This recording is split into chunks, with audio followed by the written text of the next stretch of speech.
दो तरह की पॉलिटिकल पार्टीज के बारे में आप अपने देश के अंदर पढ़ेंगे। एक नेशनल पार्टी के बारे में पढ़ेंगे और दूसरा आप लोग पढ़ेंगे रीजनल पार्टी। जिस रीजनल पार्टी का ही दूसरा नाम स्टेट पार्टी भी होता है। सो नंबर 1 के हिसाब से पहले हम नेशनल पार्टी के बारे में पढ़ते हैं। नेशनल पार्टी, नेशनल मतलब नेशन, नेशन से जिसका अस्तित्व है, जिस पार्टी को पूरे नेशन के लोग जानते हैं, जिस पार्टी का प्रचार पूरे देश के अंदर फैला हुआ है, उसी पार्टी को हम नेशन पार्टी के नाम से जान सकते हैं। ऐसा नहीं कि मान लीजिए इंडिया के अंदर 27 स्टेट्स हैं और किसी पार्टी को सिर्फ हम असम के लोग ही जानते हैं, उस पार्टी को हम क्या नहीं कह सकते, नेशनल पार्टी। किसी पार्टी को सिर्फ उत्तर प्रदेश के अंदर ही रीजन के अंदर ही लोग जानते हैं, उस पार्टी को हम नेशनल पार्टी नहीं कह सकते। इलेक्शन कमीशन एक डिपार्टमेंट है जो हमारे इलेक्शन के प्रोसेस को पूरा कंट्रोल करता है इंडिया के अंदर। वो कहता है जब भी कोई नई पार्टी बनती है, पहली बात तो उसके पास रजिस्ट्रेशन कराना होता है, उसे बताना होता है कि पार्टी है हमारी, इसके अंदर ये आदमी अध्यक्ष है, ये आदमी कोषाध्यक्ष है, ये सचिव है, इसका अलग अलग तरह की पोस्ट है, सब कुछ डिफाइन करेगा। उसके बाद नेशनल कमीशन ऑफ इंडिया, वो इलेक्शन कमीशन ऑफ इंडिया कुछ कहता है कि मेरी कुछ शर्तें हैं, अगर आप इन शर्तों को फॉलो करते हो, इन शर्तों को आपने अगर मान लिया या फुलफिल कर दिया, then only I am going to consider you as a national party। तभी ही मैं आपको जो है कंसीडर कर सकता हूँ या मानूंगा कि हाँ आप वाकई में ही नेशनल पार्टी हैं।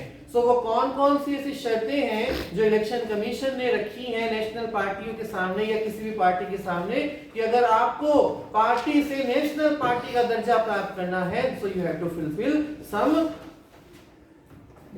Demands of election. तो एक पार्टी का नेशनल पार्टी तक बनने का दर्जा प्राप्त से करना है। कोई पार्टी है वो चाहती है कि मैं पूरे देश के ऊपर राज करूं, अपनी पार्टी से किसी पीएम पद के दावेदार को घोषित करूं, निकालूं, तो उसे नेशनल पार्टी बनना पड़ेगा। सो इलेक्शन कमीशन ऑफ इंडिया जो पूरे देश के अंदर इलेक्शन के डिपार्टमेंट को कंट्रोल करता है, इंडिपेंडेंट बॉडी है, एक सरकार का ये हमारा ऑर्गन है वो, तो वो क्या कहता है, डिमांड्स ऑफ इलेक्शन कमीशन, कुछ डिमांड है, कुछ हमारी क्या है, क्राइटेरिया है, कुछ एक हमारा प्रोसेस है, हम उसी पार्टी को ही नेशनल पार्टी कहते हैं। जो सबसे पहले पॉइंट में कहा गया है 6% वोट्स इन लोकसभा। अगर पूरे देश के अंदर पीएम पद के लिए इलेक्शन हो रहे हैं एंड सपोज फॉर एग्जांपल हम कहते हैं कि देश के अंदर 1 करोड़ आदमी रहते हैं, 1 करोड़ वोटर्स हैं, आदमी तो ज्यादा है, मान के चलो 1 करोड़ वोटर्स हैं। अगर 1 करोड़ वोटर्स वोट डाल देते हैं सारे के सारे आदमी, तो उसमें से कितने आदमी, 1 लाख, 6%। क्या होगा 1 करोड़ का 6%, 1 लाख, 6 लाख आदमी क्या होने चाहिए कम से कम लोकसभा के अंदर एक पार्टी के आनी चाहिए। जो भी पार्टी इलेक्शन के अंदर खड़ी हुई है उसे 1 करोड़ वोट में से 6 लाख वोटों को हासिल कम से कम करना ही करना होगा। और आप तो जानते हैं हमारे देश के अंदर 135 करोड़ लोग हैं, 135 करोड़ में से कुछ लोग यंग है, टीनेजर्स हैं, उनको अगर माइनस कर दिया जाए तो लगभग ऐसा बैठता है कि 110 करोड़ के आसपास टोटल वोटर्स हैं हमारे देश के अंदर, जो मिलकर के प्रधानमंत्री के इलेक्शन के वो कंप्लीट कराते हैं। आप देख लो उसमें से 110 करोड़ में से कितने करोड़ आदमी अगर एक पार्टी के पक्ष में वोट करते हैं, तब वो जाकर के पार्टी क्या बन सकती है, नेशनल पार्टी। इलेक्शन कमीशन कहता है चाहे तो वो 6% वोट लोकसभा के अंदर हासिल कर ले या फिर वो लेजिस्लेटिव असेंबली, यहाँ पर ऑप्शन दिया उसने या स्लैश लगा दिया है मैंने, इनमें से कोई भी डिमांड को अगर फुलफिल कर दे, वैसे सबसे ज्यादा फुलफिल यहीं पर ही करनी होती है। 6% वोट अगर वो लोकसभा के अंदर हासिल कर ले। अब क्वेश्चन आता है कि कई बार देखा हम लोगों ने 1 करोड़ वोटर्स थे हमारे टोटल, लेकिन वोटिंग परसेंटेज तो 60%, 75% है, मैक्सिमम हो जाता है, ज्यादा कहीं पर 80% वोट डल जाती हैं, तो फिर वो 6% टोटल वोट पुल्ड कर निकाला जाएगा। मान लो अगर इस 1 करोड़ में से 80 लाख जो है वोट डली है टोटल, तो 80 लाख का 6% निकाला जाएगा। ऐसा नहीं कि वो कोई नंबर फिक्स कर दिया, वो जितनी नंबर ऑफ वोट डलेंगी उतनी वोट में से 6% निकाल करके देखा जाता है। अगर उस पार्टी को जो पार्टी क्या नेशनल पार्टी बनना चाहती है, अगर से 6% ओवरऑल वोट मिली हैं, चाहे उसका प्रचार एक स्टेट के अंदर हो डजेंट मैटर, 2 स्टेट के अंदर हो डजेंट मैटर, या 27 स्टेट के अंदर हो, उसके लिए भी हमारी कोई वैल्यू नहीं है। मेन बात है कि उसे ओवरऑल 6% वोट को टोटली एज्यूम करना होगा, गेन करना होगा पूरे देश के चुनाव के अंदर। क्लियर हो गया पहला पॉइंट आपको सभी को? दूसरा पॉइंट को क्या कहते हैं, should win at least 4 seats in Lok Sabha, और दूसरी शर्त उसकी है, इसमें कोई ऑप्शन नहीं है, दोनों को ही फुलफिल करना है। इसमें तो ऑप्शन था कि या तो ये डिमांड पूरी करे या ये कर ले, लेकिन दूसरी डिमांड में वो क्या कहते हैं, शुड विन एटलीस्ट 4 सीट, कम से कम उसे जो है 4 सीट जो है लोकसभा के अंदर जीतनी पड़ेगी। और अभी बताया था मैंने लोकसभा के अंदर क्या होते हैं, एमपीज होते हैं। इसका मतलब ये हुआ कि पूरे देश के अंदर से उस पार्टी के कम से कम 4 एमपी जीत करके आने चाहिए।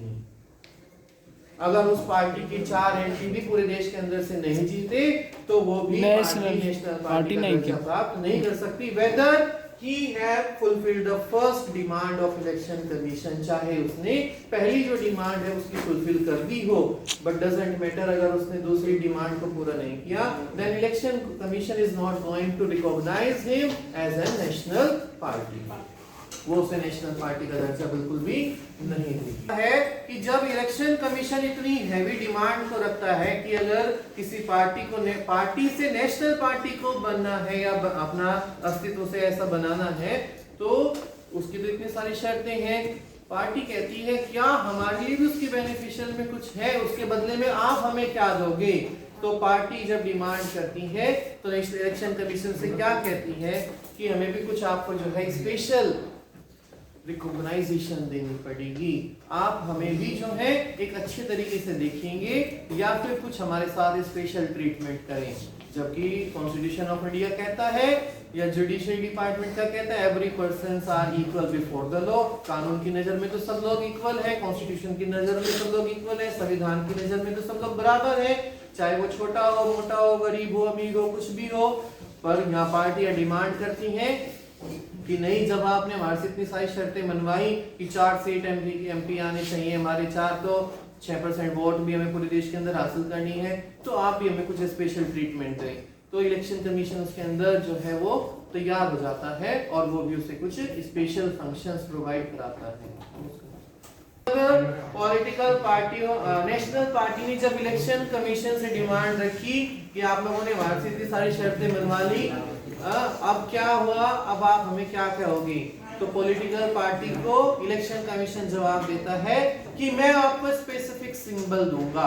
स्पेसिफिक सिंबल का मतलब ऐसा सिंबल दूंगा कि जो मैं आगे आने वाली किसी भी पार्टी को वो सिंबल बिल्कुल भी प्रोवाइड नहीं कराऊंगा, चाहे वो कोई भी पार्टी कितनी भी पार्टी बड़ी बनकर के उभर जाए देश के अंदर, लेकिन आपका जो सिंबल होगा वो बिल्कुल स्पेसिफिक होगा, उसके जैसा सिंबल किसी को नहीं दिया जाएगा। For example Indian national Congress का हाथ का पंजा सिंबल है, किसी भी उपचुनाव आप देखो कहीं छोटे मोटे चुनाव भी हो रहे हो, उसमें भी कोई हाथ के पंजे को सिंबल नहीं दे सकता।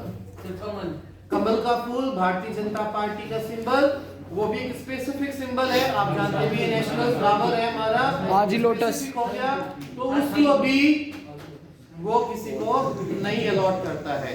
उसके बाद बहुत सारी ऐसी नेशनल पार्टियां हैं जिनके सिंबल्स ऐसे अलग अलग हैं, उस जो वो सिंबल है वो स्पेसिफिक रख दिए गए कि इन सिंबल्स को आगे हम किसी और पार्टी को डिस्ट्रीब्यूट या एलोकेट नहीं करेंगे। दूसरा इलेक्शन कमीशन क्या कहता है, पहले तुम क्या थे, पार्टी थे सिर्फ, आज से हमने तुम्हें क्या दे दिया, नेशनल पार्टी। अगर तुम इन सारी शर्तों को पूरा करने के बाद ही तो तुम्हें नेशनल पार्टी का शब्द दिया गया है, उससे पहले तो तुम सिर्फ पार्टी थी, आज से तुम्हें नेशनल पार्टी के तरीके से हम रिकॉग्नाइज करते हैं, हम मतलब तुम्हें एक तरीके से अपॉइंट कर देते हैं कि हाँ आज से तुम नेशनल पार्टी हो और देश के अंदर तुम नेशनल पार्टी का ही दर्जा प्राप्त करोगे। लेकिन उसमें भी वो एक शब्द लिखता है T&C, छोटा सा शब्द, terms and condition. Terms and condition, मान लीजिए देखा मैंने आप लोगों ने छोटा सा लिखा हुआ आता है T&C की टर्म्स एंड कंडीशन है, उसमें क्या कहा गया, टर्म्स एंड कंडीशन में कहता है कि जब तक मेरे जो पहले 2 पॉइंट थे, 6% vote in Lok Sabha and 4 MP, जब तक तुम्हारी ये दोनों कंडीशंस फुलफिल रहेंगी, तुम्हारे पास ये दोनों चीजें होंगी, तब तक ही तुम इन सारी पावर्स को एंजॉय करोगे। मान लो एक पार्टी पहले नेशनल पार्टी बन गई, 6% वोट भी मिल गई उसे, और क्या हुआ उसके बाद उसे 4 MPs भी मिल गए। लेकिन आज की स्थिति में उस पार्टी की इतनी बुरी दशा है कि वो एक भी सीट नहीं बचा पाई, तो वो ये पार्टी दावा नहीं कर सकती कि हम आज भी नेशनल पार्टी हैं। थी तुम किसी जमाने में पोस्ट नेशनल पार्टी, क्योंकि जब तुमने डिमांड को पूरा कर रखा था, लेकिन आज तुमने डिमांड को फुलफिल नहीं कर रखा, इसलिए तुम आज वो नेशनल पार्टी का दर्जा नहीं प्राप्त कर सकते। क्लियर हो गया आप लोगों को? दूसरा आता है स्टेट पार्टी।